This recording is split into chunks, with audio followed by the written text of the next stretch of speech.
Hey guys, what's up? It's Jay Styles here. I just wanted to offer you guys a quick actually one tip for today about the barber industry. I've been in the barber industry for 9+ years. I have my license. I'm a licensed cosmetologist. I've done nails, hair, makeup. I do updos. I do braids.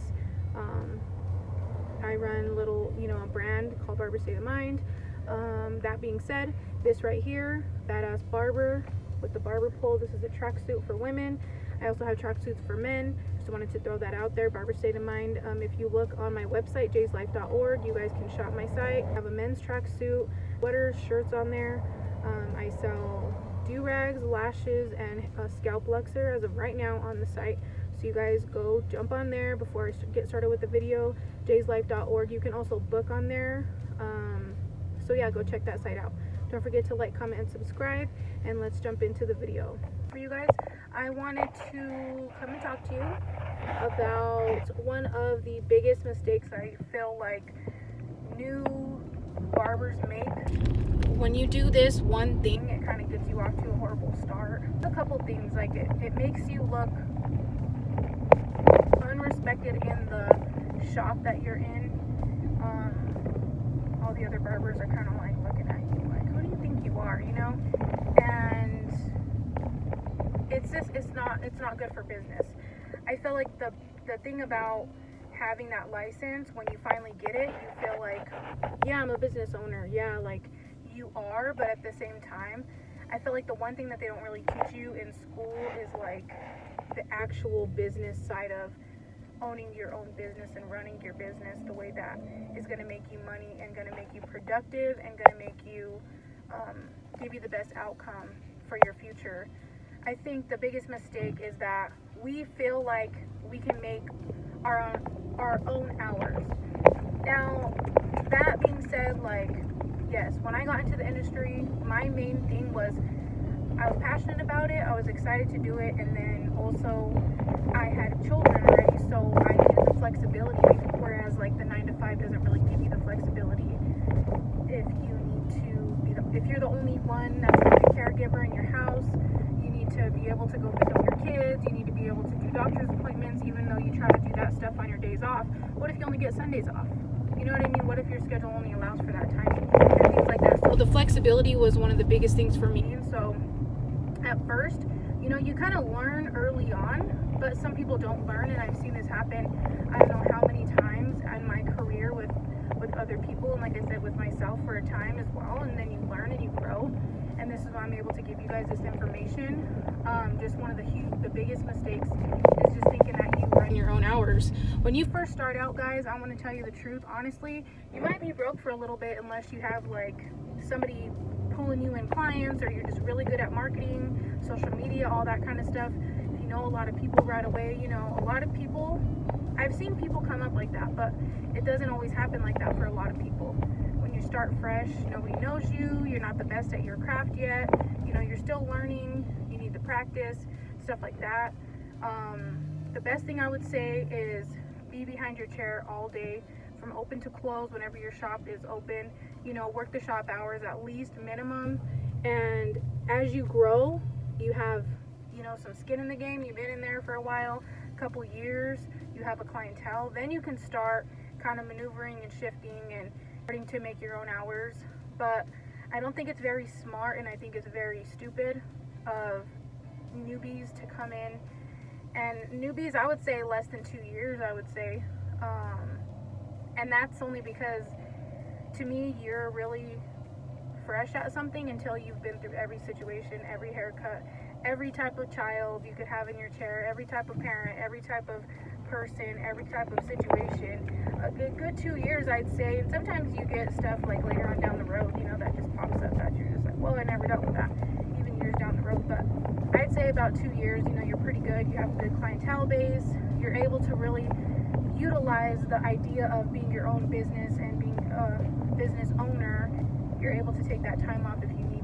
Yeah, that's just a little tat I wanted to give you guys.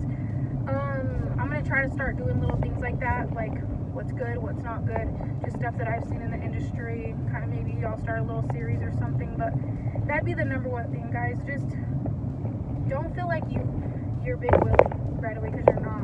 You know, I don't care how big you think you are. There's always somebody who's better than you.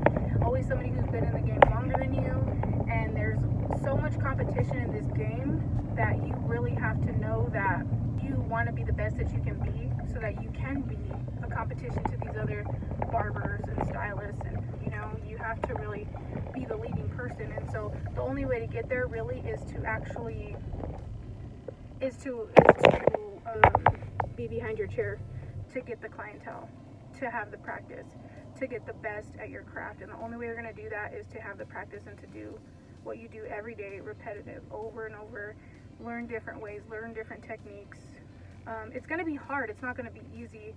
You're going to be broke for a time. You're going to be, you know, it's going to be hard times. Being in business, being an entrepreneur, being, you know, a hustler, you could call barbers all those different names, because we are. It's a skill set that you have to learn, and it takes diligence and practice even to be able to sit there when you don't have a client in your chair and everybody else in the shop has a client in their chair, and you're just looking around like, am I even meant to be doing this, you know? And it kind of gets you like down a little bit, but at the end of the day, you just have to keep pushing forward, and that's what an entrepreneur is, and that's what you signed up for. So you have to realize that you have to stay behind that chair, because that one walk-in client could be your next client for the next 10 years or for your whole career. You don't know, but you could also miss out on that client just by simply not being there, just by simply saying, well, I don't have anybody right now, so I'm not going to stay. And like I said, when you get further along in your career and you actually booked to the point where maybe I'm not taking new clients or something like that, and you're comfortable where you're at and you're making money and you can afford your lifestyle and stuff like that, then, you know, you really can't say, you know, I make my own hours. You really work for the client. At the end of the day, that's really what it is.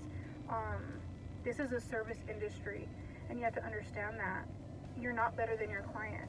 Yes, you cut their hair good, but you're not better than your client. You know, our clients make us our money. Our clients are the number one. Our clients are always right. Our clients are the most important thing in our business. And I think that we would all do well to start kind of going from square one, you know, and understanding that. And sometimes you even have to take yourself back. I feel like even after you've been in the game for a while, you start getting to the point where, oh, I can be flexible in my hours, and I can do this and I can do that, and you know, I can pick my clientele. And yeah, like, you can do that a little bit too, but I think there's a humbleness that you have to grow into, that, you know, you've just seen it all and you've been around a lot, and you know, you kind of decide what kind of a person, what kind of character you want to have, and what kind of barber you want to be. So that would be my tip of advice for today. So you guys, thank you for watching. Don't forget to subscribe, like this video if you wanted to see more. Comment down below what other ideas I could give you. You know, I'm a licensed cosmetologist. I am a barber. I work in a barber shop. I've always worked in a barber shop, and I've done nails, so I kind of am well-rounded. I also do braids. I'm pretty have a lot of background in that, in my field, and I think that I can offer, you know, some education to you guys if you need it. Comment down below if you want to know about something. If you're new, if you're a student, you know, I can offer you guys a lot of understanding and education in this side of things and the business side of things. I'm a good asset, so if you want, use that, use me. Like I said, you guys can get these tracksuits. This right here is like a barber pole with the queen crown on it. It's pretty cool. I created all these myself.